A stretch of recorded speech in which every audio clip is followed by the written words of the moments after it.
Good morning, কেমন আছেন? আশা করছি ভালো আছেন। আপনাদের ভালোবাসায় আমিও ভালো আছি। এখন থেকে ব্লগটা শুরু করলাম 10টা বাজে। বাসি কাজ করে ফেলেছি। ওই আজকে চিড়া মাখা খাবো। আজকে রুটি আর করবো না, এই গরমে রুটি খেতে ভালো লাগছে না। চিড়া নিয়ে আসলে চিড়া দিয়ে টিফিন করব, রান্না করব। এইটাই তো আর আমাদের কাজ, ঘরের বউদের। দেখতে থাকুন, আর ভালো লাগলে একটা লাইক দেবেন। আর কোনো ভুল ত্রুটি যদি করে থাকি ক্ষমা করে দেবেন। ভিডিওর মধ্যে যদি কোনো ভুল বলে থাকি তাহলে ক্ষমা করে দেবেন। দেখতে থাকুন আর আমার সাথে থাকুন। এই দেখুন, বাসি কাজগুলো সব করে নিয়েছি, আজকে আপনাদের সাথে শেয়ার করিনি। বাসন টাসন মেজে রেখেছি, এখন গুছাবো, দেখতে থাকুন। এই যে বিছনাগুলো তুলে নেব, একটা কম্বল আজকে কেচে ফেলবো, কেচে নেবো। আর একটা কম্বল দুটো একসাথে কাচলে শুকাবে না, ওই জন্য এই যে চাদরটা সুন্দর করে ঝেড়ে পেতে দিচ্ছি। পেতে তারপরে একটা কম্বল ভিজিয়ে রাখবো। কম্বল কাচা বাবা, এই জলে ভিজিয়ে রাখলে ভারী হয়ে যায়। আমি কাচবো না, আমার বর কাচবে আজকে। আমি কাচি, আগের বছর আমি কেচেছিলাম, কিন্তু এই বছর আমি কাচবো না, ও কেচে দেবে। আমি ভিজিয়ে রাখবো, তারপরে ও কাচবে। এই যে বিছনা টিছনা সুন্দর করে ঝেড়ে উঠিয়ে নিলাম।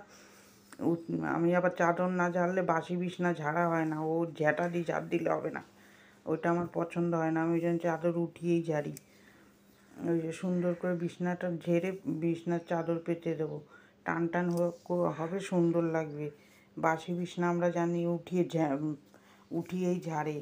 এই যে সুন্দর করে চাদরটা পেতে দিলাম, পেতে দিয়ে তারপরে আর বাদ বাকি কাজে যাবো। ওই যে সুন্দর, আজকে টিফিন বানাবো না, চিড়া খাবো।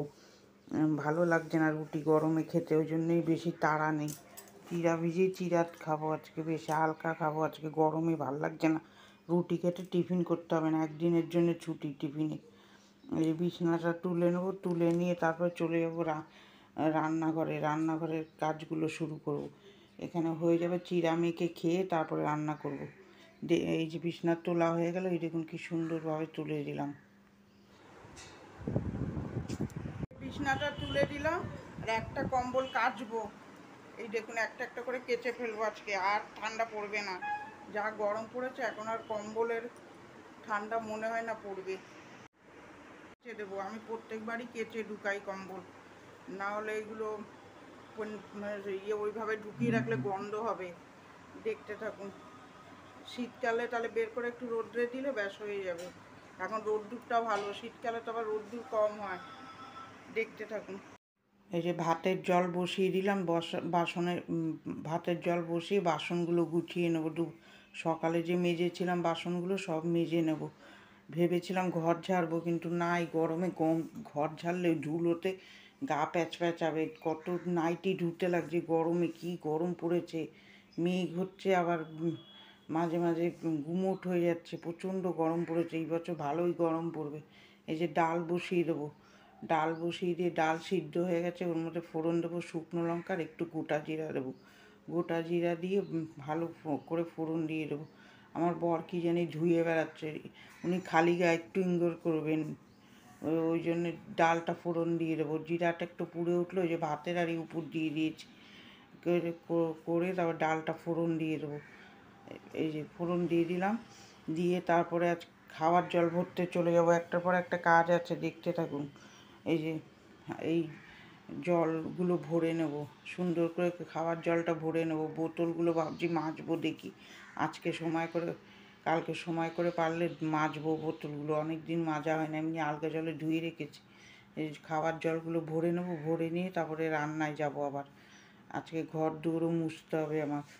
এই যে সুন্দর করে জলগুলো ভরে নেব, ভরে নিয়ে তারপরে একে একে রান্না করবো। এইভাবেই যায়। আপনাদের ভিডিওটা কেমন লাগছে কমেন্টের মাধ্যমে জানাবেন। কমেন্ট করলে আমার বেশ ভালো লাগবে, আপনারা ভিডিওটা করতে ভালো লাগবে। এইভাবে খাওয়ার জলটা ভরে নিলাম। ওদিকে ডালটা ডাল ফোড়ন দেওয়া, আর ওদিকে বকুলি সিদ্ধ বসিয়েছি, আজকে বকুলির তরকারি করব।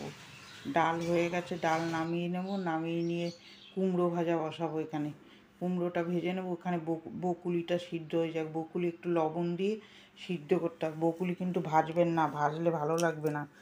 বকুলি এমনি সিদ্ধ করেই করতে হয়।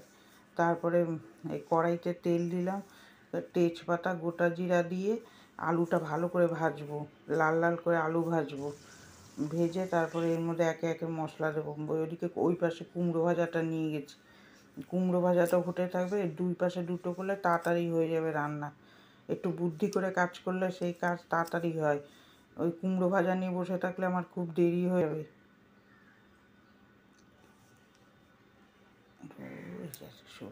কুমড়োটা ভেজে নিলাম, এদিকে আলুটা ভাজছি।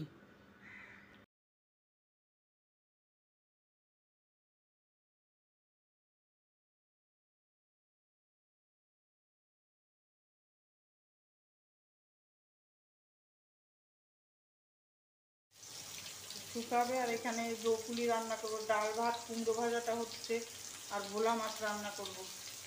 আর এই চৈত্র মাসে তো অনেকে শীতল পান্তা করেন, কমেন্ট করে জানাবেন। আমাদের নেই শ্বশুরবাড়িতে, আমরা করি না, নিয়ম না থাকলে তো করা যায় না।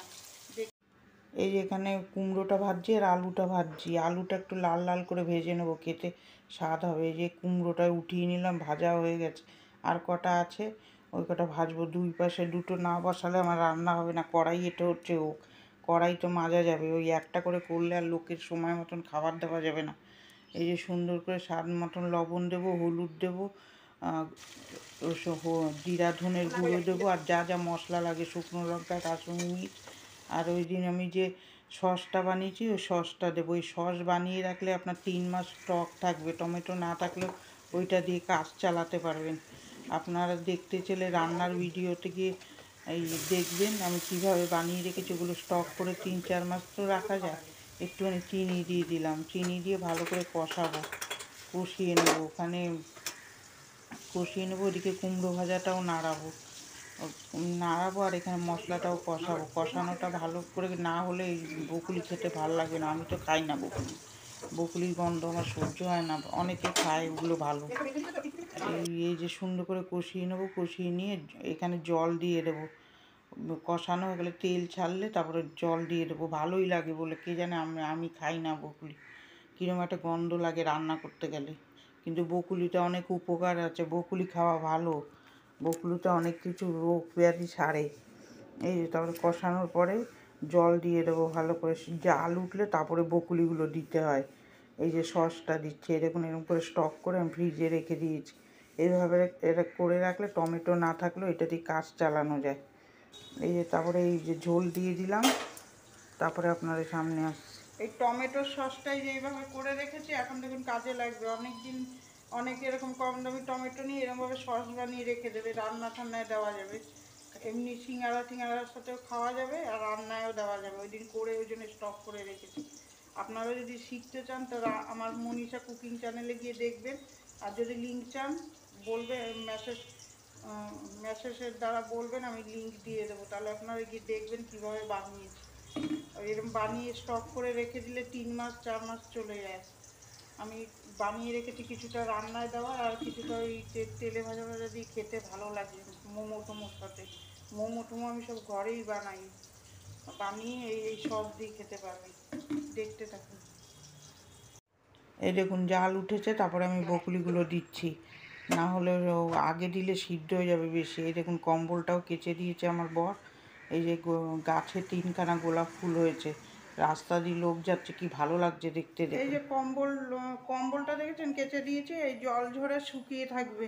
যা গরম পড়েছে মানুষই শুকিয়ে যাচ্ছে, ওই যে কম্বলও শুকিয়ে যাবে। এখন দুপুরে কাচলেও বিকালে দেখি একদম খটখটে হয়ে শুকিয়ে যাচ্ছে। এত গরম পড়েছে। আপনাদের ওখানে কীরকম গরম পড়েছে কমেন্ট করে জানাবেন। এখানে প্রচণ্ড গরম, ওর থেকে শীতটাই ভালো ছিল। রান্না আমার শেষের দিকে, আর এই দেখুন 3টে গোলাপ ফুল ফুটেছে। এই গরমকালে তো আর গেন্দা ফুল হবে না, গোলাপ ফুলই হবে। গোলাপ ফুলগুলো কি সুন্দর ফুটেছে, সাদা রঙের। দেখতে থাকুন, আমার রান্না শেষের দিকে হয়ে এসছে। এই যে মাছের তেল ভাজবো, ওর জন্য আলু দিয়ে ভাজবো। আমরা বেগুন দিয়ে খেতে ভালোবাসি না, আমার মেয়েও ভালোবাসে না। মেয়ে খেতে ভালোবাসে আর মাছের তেল খেতে ভালোবাসে, আর আমিও ভালোবাসি, আমার বড়। কিন্তু ওই বেগুন দিয়ে ভাজে অনেকে, আমরা বেগুন দিয়ে খাই না। আলু পেঁয়াজ দিয়ে ভাজবো, দুটো কাঁচা লঙ্কা দিয়ে, আলুটা সিদ্ধ হয়ে গেলে তারপরে মাছের তেল দিয়ে, হেভি টেস্ট লাগে খেতে। আমরা তো খুব ভালো খাই মাছের তেল খেতে। মাছের তেল ভাজা খেতে খুব ভালো লাগে। বেগুন দিয়ে ভাজা আমাদের আবার বেগুন দিয়ে ভালো লাগে না, আমি আলু দিয়ে ভাজবো, আলু পেঁয়াজ দিয়ে। দেখতে থাকুন। এই দেখুন মাছের তেল ভাজা হয়ে গেছে, এই দিয়েই খাওয়া হয়ে যাবে বেশিরভাগ।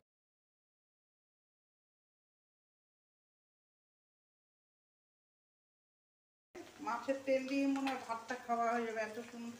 এরকম আলু পেঁয়াজ দিয়ে ভাজলে হেভি লাগে খেতে মাছের থেকে।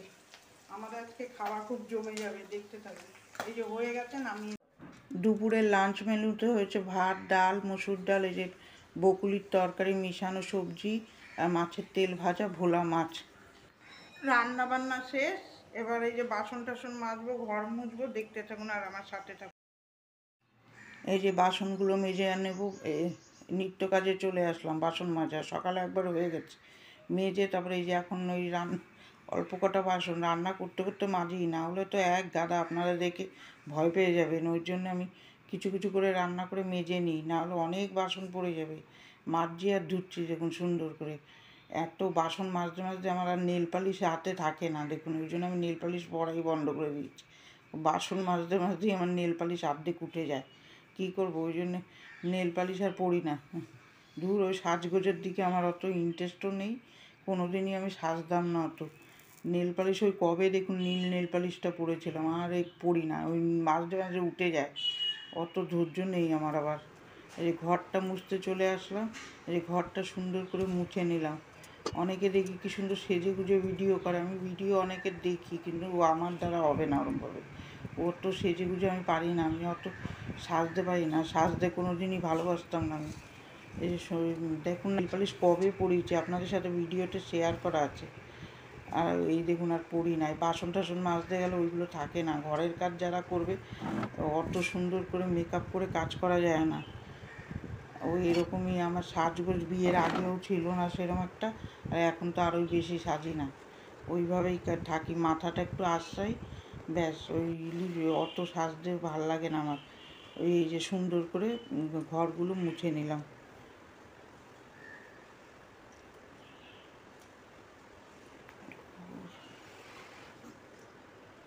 এই জন্য ঘরটা মুছে নিচ্ছি, এই গলিটাও মুছে নেব। এই যে গলিটা সুন্দর করে মুছে নিলাম। এই যে সব ঘর দূর মুছে, এই যে একটা একটা করে ঘর দেখাবো। এই যে ঘর দূর, এই দেখুন সুন্দর করে পরিষ্কার করে নিয়েছি, বড় ঘর ছোট, বড় ঘরটা ছোট ঘরটা। ভিডিওটা এখানেই এন্ড করে দিলাম। ঘর মোছামুছি দেখি, আজকে কাপড়টা আমার বরই কেচে দিয়েছে, ও আমার অনেক উপকারও করে, বলে করাতে হয় না, নিজেই করে। ও জানে আমি রান্না করে অনেক দেরি হয়ে যাবে কাচতে, ওই জন্যে ওই কম্বল কাচার ক্ষমতা আমার নেই, জলে ভিজলে ভারী হয়ে যায়, ওই জন্যে। আর এই ছোটো ঘরটা ঝাড়বো আর হচ্ছেই না, এই গরমে ইচ্ছা করছে না। মোটামুটি কাজগুলো করলাম আজকে পুরো সব কিছু করতে পারিনি, এই খালি মশলার কৌটাগুলো পরিষ্কার করলাম, আবার ঘরটায় হাত দিতে হবে। কম্বল কাঁথা কেচে উঠিয়ে নি, বিছানাটা ফাঁকা হয়ে যাবে, পুরো ভালো লাগবে থাকতে। আমাদের পয়সা কম হতে পারে, কিন্তু আমার বর খুব ভালো, মনে বর যদি ভালো হয় দেখবেন সংসার করতেও পয়সা কম হলেও ভালো লাগে। এমনি আমার বর খুব ভালো, আমাকে খুব হেল্পও করে, আর সব কথায় ইয়েও করে। বর ভালো হলে আর বাদ বাকি যা হয় হোক গিয়ে সেটা দেখার দরকার নেই আমার জীবনসাথী ভালো হলেই হলো। আমি চাচ্ছি আমার মেয়েরও জানি এরকম একটা ভালো জীবনসাথী পায়, আর আশীর্বাদ করুন যাতে আমার মেয়ের জামাইও জানি ভালো হয়। আর ভিডিওটা কীরকম লাগছে লাইকের সাহায্যে কমেন্ট করবেন। আপনারা তো কমেন্টও করেন না, বুঝতেও পারি না ভিডিও ভালো হচ্ছে কি না, ভুল হলেও বলবেন, ভালো হলেও বলবেন। আর আপনারা মেসেজ করলে আমার খুব ভালো লাগবে, আমি ভিডিওতে তার নামও নেব। ভালো থাকবেন, সুস্থ থাকবেন, 2টোর সময় আবার ভিডিও পাবলিশ করব। সুস্থ থাকবেন, আর পারলে একটা লাইক করে সাবস্ক্রাইব করে আমার এই ছোট্ট পরিবারে থেকে যাওয়ার অনুরোধ রাখলাম। আর হাসি খুশি থাকবেন আর ভালো থাকবেন। টাটা। কালকে আবার নতুন একটা ব্লগের সাথে দেখা হচ্ছে। টাটা।